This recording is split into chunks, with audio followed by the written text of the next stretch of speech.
तो हेलो दोस्तों, कैसे हो? उम्मीद करता हूँ बहुत बहुत ही अच्छे होंगे। तो दोस्तों, आज की क्लास है हिंदी का गांव घर लाया हूँ। चैप्टर 13 है, गांव घर है। चैप्टर 13 है और ज्ञानदंड पति जी के द्वारा लिखा गया है। इस चैप्टर का जितने भी ऑब्जेक्टिव निकलता है, सारा इस चैप्टर का ऑब्जेक्टिव करवाता हूँ। इसमें 30 लगभग ऑब्जेक्टिव निकलता है। 30 ऑब्जेक्टिव कराने वाला, ठीक है ना। चलिए, पहला नंबर क्वेश्चन पर देखना है और एक एक करके और समझाते हैं, समझते हैं और एक एक करके ऑब्जेक्टिव को टिक लगाते हैं। क्या कह रहा है कि पंचायती राज में जैसे खो गई पंच परिमेश्वर, यह पंक्ति है, यह दोस्तों गांव घर के लिए है। गांव घर की में यह पाठ में बताया गया था। गांव घर है यह दोस्तों किन के द्वारा लिखा है? तो ज्ञानदंड पति द्वारा। बताना है दूसरा नंबर कि ज्ञानदंड पति जी का जन्म स्थान कहाँ था। इनका जो जन्म हुआ था, जन्म स्थान बताना है। ज्ञानदंड पति जी का जन्म स्थान कहाँ था? तो गोंडा झारखंड में मारना है। ऑप्शन नंबर ये होगा गोंडा झारखंड में, ठीक है। चलेगा, और तीसरा नंबर क्वेश्चन पर लगाना है। क्या कर रहा है कि ज्ञानदंड पति जी के माता और पिता का नाम बताना है। चलिए, बताना है माता और पिता का नाम क्या था। चलिए, ज्ञानदंड पति जी के माता और पिता का नाम था, फाइनल आंसर होगा सरला देवी एवं देवेंद्र प्रसाद चौबे। याद रखना है, सरला देवी देवेंद्र प्रसाद चौबे हैं ज्ञानदंड जी की माता और पिता का नाम था। ऑप्शन नंबर ए होगा।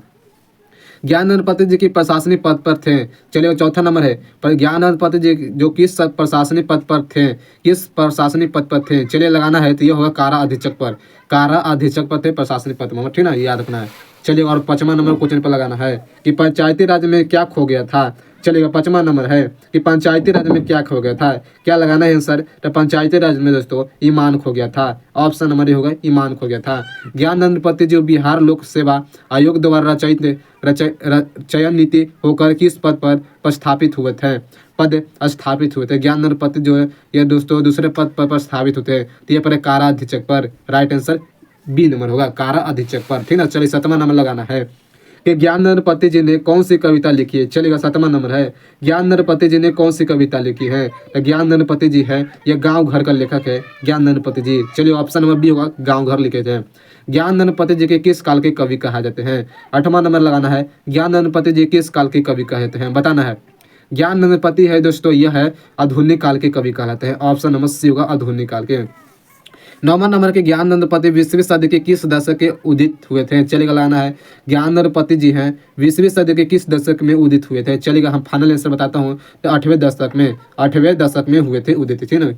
लगाना है 10वां नंबर क्वेश्चन पे आंसर। क्या है दोस्तों कि ज्ञानदंड पति जी के पति का नाम क्या था। 10वां नंबर आंसर लगाना है कि ज्ञानदंड पति जी की पिता का पति का क्या नाम था। ज्ञानदंड पति जी के पति का नाम था देवेंद्र प्रसाद चौबे। देवेंद्र प्रसाद चौबे था इनका पति का नाम। 11 नंबर आंसर लगाना है कि ज्ञानदंड पति जी BA तथा अंग्रेजी में MA किस विश्वविद्यालय से किए थे। चलिएगा दोस्तों, लगाना है कि ज्ञानदंड पति है BA तथा अंग्रेजी में MA किस विश्वविद्यालय से किए थे। तो यह दोस्तों फाइनल आंसर सी होगा, पटना के विश्वविद्यालय पटना में। क्या है दोस्तों, फाइनल सी नंबर हो जाएगा पटना के विश्वविद्यालय से। 12 नंबर क्वेश्चन पर लगाना है आंसर। कह रहा है ज्ञानदंड पति जी ने हिंदी में MA किस विश्वविद्यालय से किया था। बताना है दोस्तों इसका आंसर क्या होगा कि ज्ञानदंड पति जी ने हिंदी में MA किस विश्वविद्यालय से किया था। पटना के विश्वविद्यालय में। याद रखना है MA, जबकि MA किस विश्वविद्यालय से किया था तब पटना के विश्वविद्यालय से। ऑप्शन नंबर सी हो जाएगा। चलिए, मारना 13 नंबर है कि ज्ञानदंड पति जो कि उनकी किस रचना के लिए 2006 में साहित्य अकादमी पुरस्कार प्रदान किया गया था। तो मतलब संशयात्मक के लिए फेमस है दोस्तों। इनका लिखा हुआ कृतियाँ क्या है, संशयात्मक है, याद रखना है। ऑप्शन नंबर ये हो जाएगा। चलिएगा, और 14 नंबर क्वेश्चन पर लगाना है दोस्तों। बताना है 14 नंबर क्वेश्चन है कि गांव में अब किसकी धुनें सुनाई नहीं पड़ती है। गांव में दोस्तों किनकी धुनें सुनाई नहीं पड़ती है। चलिएगा, लगाना है 14 नंबर है कि गांव में दोस्तों किनकी धुनें सुनाई नहीं देती है। तो लोकगीत का जो धुन है सुनाई नहीं देती है। चलिए, ऑप्शन नंबर सी होगा। 15 नंबर लगाना है कि ज्ञानदंड पति जी की रचना एक चक्र नगरीय क्या है। ज्ञानदंड पति जी की रचना एक चक्रीय नगरीय क्या है। चलिएगा, लगाना है तो एक प्रकार क्या होता है, काव्य नाटक है। ऑप्शन नंबर बी होगा, काव्य नाटक कहलाता है। 16 नंबर लगाना है कि कौन सी रचना ज्ञानदंड पति जी की नहीं है। बताना कि रचना है क्या नहीं है ज्ञानदंड पति जी की, कौन नहीं है। क्या संशयात्मक होगा दोस्तों, क्या विभाषार होगा, या कवि ने कहा, या थोड़ी सी जगह होगा। दोस्तों ज्ञानदंड पति जी की नहीं कर रहा है तो थोड़ी सी जगह होगा। ऑप्शन नंबर डी हो जाएगा, ठीक ना। चलिए, और 17 नंबर क्वेश्चन पर लगाना है कि कौन सी रचना ज्ञानदंड पति जी की है। बताना है 17 नंबर क्वेश्चन पर कि कौन सी रचना ज्ञानदंड पति जी की है। क्या सब कुछ होना बचा रह गया, गंगाटन या मुकुर आंसू होगा। क्या होगा, कौन सी जो रचना ज्ञानदंड पति की है। गंगा तट होगा दोस्तों। अगर संशयात्मक इस ऑप्शन में रहता तो संशयात्मक ही मारते हैं, उसके बाद गंगा तट, क्योंकि संशयात्मक है, बहुत ज़्यादा फेमस है, इसलिए संशयात्मक होता है। लेकिन संशयात्मक किसमें ऑप्शन में नहीं दिया गया, इसलिए गंगा तट को मारना है। आंख हाथ बनते हुए, क्या आंख हाथ बनते हुए किस कविता किसकी रचना है? आंख हाथ बनते हुए यह ज्ञानंद पति जी के द्वारा लिखा गया है। बताना है गांव घर, क्या दोस्तों 19 नंबर के गांव घर के भीतर आने से पहले किस खास कर आना पड़ता था? जब इसका एक बुजुर्गों लोग को याद रखना है, बुजुर्गों लोग को यानी कि आने पड़ता था। ऑप्शन नंबर बी होगा। इनके गांव का एक रीति रिवाज था, मतलब जो भी बड़े बुजुर्ग आते थे वो घर के बाहर ही पेड़ के खड़ाव से ठक ठक आते थे, उसके बाद अंदर से क्या करते थे, औरत लोग या महिलाएं लोग बाहर आते थे, उसके बाद उनके प्रवेश कर रहे थे। यानी बहुत ज़्यादा रीति रिवाज के कारण वो पहले का घर चलता था इनका, ठीक है। इनका एक जैसे कि बुढ़ा गवाल थे, वो दूध देने जाते थे डेली। वो अपने हाथ से एक अंगूठे से छापा करे थे, जैसे कि आज हम अपने घर के गए जैसे दूध देने, तो आज एक अंगूठे से दबा कर क्या है, दूध में डुबा कर उसके दीवार पर क्या करें, अंगूठे से छापा दे देते थे। मतलब कि वो 1 महीना होता था, उसके बाद वो पूरा गिनती करके अंगूठे के छाप को 1 महीना का वो अपना पैसा को ले लेते थे। इस तरह से उनका घर की परिवर्तन चलता था। चल लगाना है कि 20वां नंबर कि सर्कस का प्रकाश बुलावा शहर से कितनी दूर से आने वाला था? जो इनका घर का जो सर्कस था और वो बुला रहे थे सर्कस वाले को अपने घर के, तो वह 10 कोस के दूर था। याद रखना 10 कोस दूर था वह सर्कस वाला का घर, ठीक ना। संशयात्मक किसके रचना है? तो क्योंकि 21 नंबर है संशयात्मक है, ज्ञानंद पति जी की है। याद रखना है, ऑप्शन नंबर ये हो जाएगा।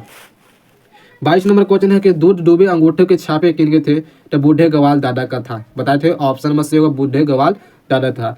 23 नंबर है कि ज्ञानंद पति जी की काव्य नाटक क्या था?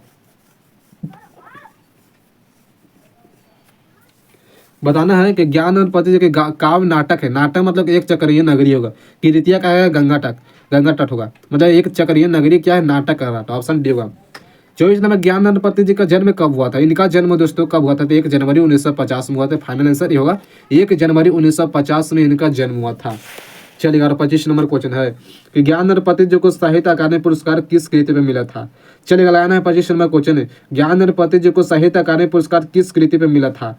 चलेगा, क्या आंख हाथ बनते हुए या संशयात्मक, गंगा तट या पढ़ते पढ़ते, कौन सी कृति पर साहित्य अकादमी पुरस्कार मिला था? तो संशयात्मक मिला था। ऑप्शन नंबर बी होगा। आपका होगा तो गंगा तट भी है, लेकिन है सबसे इन दोनों की तुलना में कौन ज्यादा है? ये है, इसलिए संशयात्मक होगा। 26 नंबर के गांव का घर कविता कवि है? तो दोस्तों इसका माना है बी नंबर, ये तो सब कोई जानते हैं ना।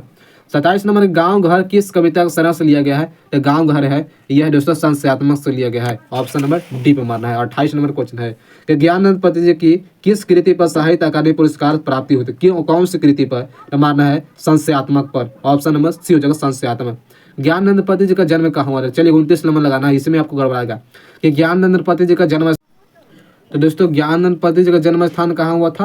तो इनका झारखंड में हुआ था, ठीक ना। चलिए 38 नंबर क्वेश्चन लगाना है कि कवि ने कहा क्या है? कवि ने कहा क्या है दोस्तों? तो ये कविता संग्रह है, ठीक ना। ऑप्शन नंबर सी होगा। और चलिए मिलते हैं अगले वीडियो के साथ, और वीडियो अच्छा लगे तो लाइक और सब्सक्राइब जरूर करना है। मिलते हैं नेक्स्ट वीडियो के साथ, ऐसे वीडियो डेली डालते रहूँगा, ठीक ना।